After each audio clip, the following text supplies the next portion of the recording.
This work is possibly the most famous painting ever made. It was copied many times at the time of its execution. It's been damaged, obscured, stolen, and parodied. For many it symbolizes the works of Da Vinci, for some it symbolizes the Renaissance, for some it symbolizes Western art. Obscured by the aging of the paint, so for a clearer image of the detail of the clothing and background, including the columns lost when the Mona Lisa was trimmed, it might be useful to look at what's called the Prado Mona Lisa, a copy by Leonardo's studio. When described by Vasari, the Mona Lisa's face had rosy tints and red lips, and this can still be seen in the face of the copy, even though it lacks the genius of Leonardo's modelling. Much has been written about the Mona Lisa. Kenneth Clark speaks of Leonardo's genius consisting of the arrangement of the sitter in a half-frame pose, framed by landscape, and originally also by architecture, with the twist to the side and the folding of the arms, allowing the eye to circle around the subject. The Mona Lisa also fits into Leonardo's pyramidal construction of space described earlier. Peter and Linda Murray also refer to how the pose and symbolic background are a development from Da Vinci's earlier Ginevra portrait. Sigmund Freud had something to say about what the Mona Lisa says about Leonardo's ambiguous relationship with his mother, having been separated from her at an early age, communicating to her mostly through letters later in life. The sfumato technique is applied here to the most important parts of the face, the parts which we use to read emotion, the corners of the mouth, the corners of the eyes, and so there's an uncertainty to any reading of the thoughts of the sitter.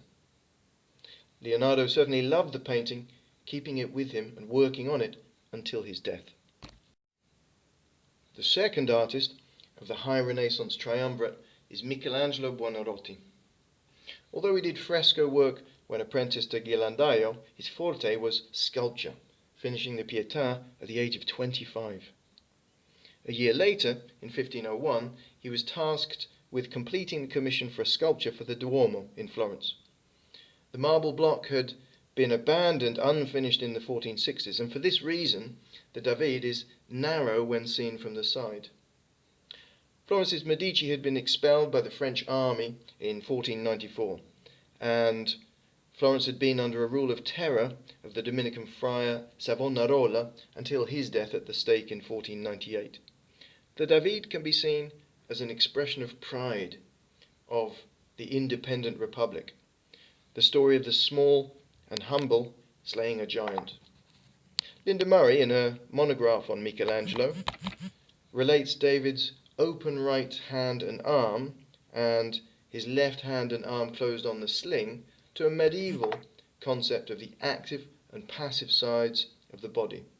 And most commentators contrast the David with the previous versions by Donatello and Leonardo's teacher Verrocchio. Arguably, Michelangelo's most famous work and synonymous with artistic achievement is the Sistine Chapel ceiling. The chapel was built by Pope Sixtus IV, hence the name Sistine, and he commissioned wall frescoes from, among others, Ghirlandaio, Botticelli, and Raphael's teacher Perugino. Michelangelo's fresco, commissioned by Julius II, involves the ancestors of Christ in the lunettes around the windows. Above the cornice are the classical prophets who predicted or prefigured the coming of Christ, and on the vault itself, from Genesis, 3 scenes each of the creation, Eden, and the flood. The human figures, many of which are nude, have exaggerated classical musculature, and along with the Last Judgment on the altar wall from 1541, form the model for the Mannerist movement in the later 16th century. Back to the Northern Renaissance and the German Albrecht Dürer, with this engraving of a winged figure, Melancholia, under the influence of possibly the planet Saturn, possibly a comet on the horizon. It features a magic square whose horizontal, vertical, and diagonal squares, corners, and quarters all add up to 34, with the year of execution in the centre of the bottom row. On the left is a shape known as Dürer's solid. This shape in itself has formed the basis of huge scholarly debate. Some take it to be a truncated tube, Ishizu Hideko of Tokyo University disagrees and believes its shape to refer to the ancient Greek mathematical problem, the Delian problem, which Dürer wrote about in his book Underweisung de Messung, or Instruction in Measurement. Hideko also believes it to contain an anamorphic skull, like Holbein's Ambassadors, which can only be seen when viewed from a certain angle. Ultimately, art historians have simply lost themselves in the symbolism of the work, just as the figure of Melancholia has tried and abandoned the various alchemical tools strewn on the floor in an attempt to understand the universe. This work by Tiziano Vecellio, or Titian, from 1518, is a large altarpiece representing the moment when the Virgin, having fallen asleep, ascended bodily to heaven. The two worlds, the earthly and the heavenly, are represented by a golden circle and a square of various earth tones, separated by a blue rectangle between them. Titian has created dynamics in the work, setting up a pyramidal structure using the red of God's clothes, the red of the Virgin's robes, and the two red-clothed figures below. The twisting of the Virgin's body creates a kind of vortex, emphasizing the rising motion, as do the arms trying to stretch across the blue rectangle, and the feet of the putti just leaving the earthly square. The square, with its limited lines of symmetry, represents finitude. The circle, the infinite. This sketch of two apostles is by the last in the great trio of high Renaissance masters, Raphael, or Raffaello Sanzio, and is a preparatory sketch in the Ashmolean Museum in Oxford for this work. Unfinished at Raphael's death, the Transfiguration. The work is in the Pinacoteca Vaticana in the Vatican City, and like Raphael's Assumption, uses a similar scheme to Titian's, divided between the rectangle of earth tones below and a circle of otherworldly blue light surrounding the ascending Christ. Like Titian's Assumption, Raphael uses a stable, triangular composition, but here confined to the upper register, whereas the lower half of the painting has a chaotic geometry created by various highlights and the pointing arms and limbs, creating a Z shape of darkness. And this contrast divides the work into agitation below versus spiritual calm above. The work shows two scenes: the Transfiguration of Christ, his face shining as the sun and his garments white as light, with the Old Testament prophets Moses and Elijah beside him, and in the lower half, a possessed boy cured by the newly transfigured Christ. This work by Parmigianino in the National Gallery in London shows us the beginnings of a new style in the period after the deaths of Leonardo in 1519 and Raphael in 1520. The painting was executed in the heightened tensions of the sack of Rome by the French in 1527, and this crisis-ridden context has sometimes been seen as influencing the new Mannerist style, with its interest in exaggerated and shot colour for fabrics and exaggerated bodily form and posture, which we can all see here.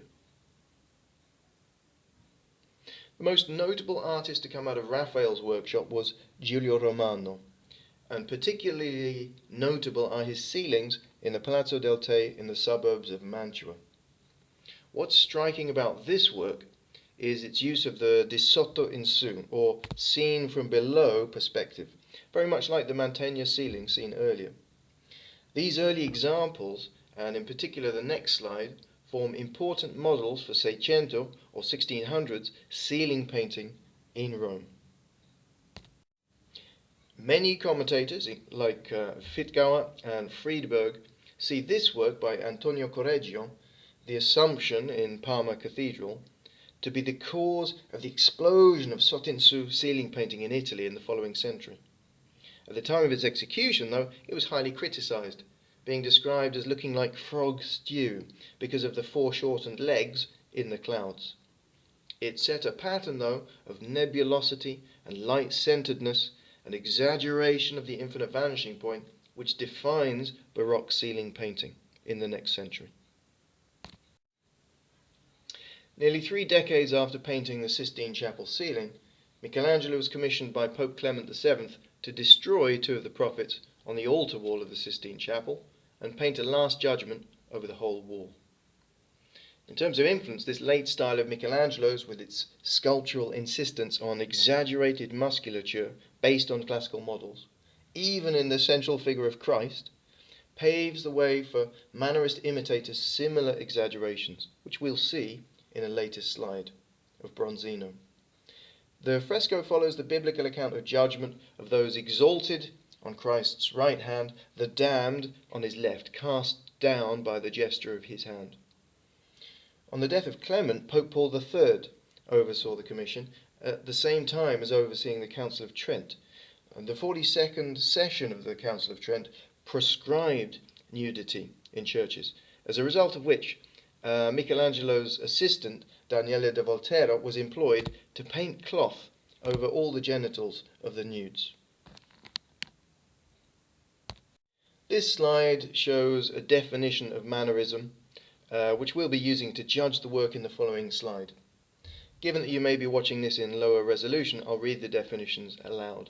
Mannerism often has concentration on the nude, bizarre and convoluted poses, exaggerated muscular development, obscure subject matter or subject matter swamped in irrelevant figures, extremes of perspective, distorted proportions or distorted scale,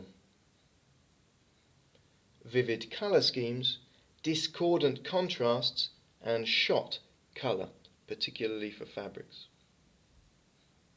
Colour is non-descriptive or non-naturalistic, but instead it's used for emotional impact. This work by Agnolo Bronzino, showing the martyrdom of St. Lawrence, ticks all of those boxes. Interestingly, it now seems likely that not only does the form and style of the painting seem unrealistic, its content probably is unlikely too. The idea that St. Lawrence was roasted on a griddle, a translation of assus est, may have come from a letter omitted in transcription of passus est, simply meaning he died. It's clear to see the extent to which Mannerism derives from an exaggeration of Michelangelo's style. The figure on the lower right of the frame is taken directly from one of the Sibyls on the Sistine Chapel ceiling.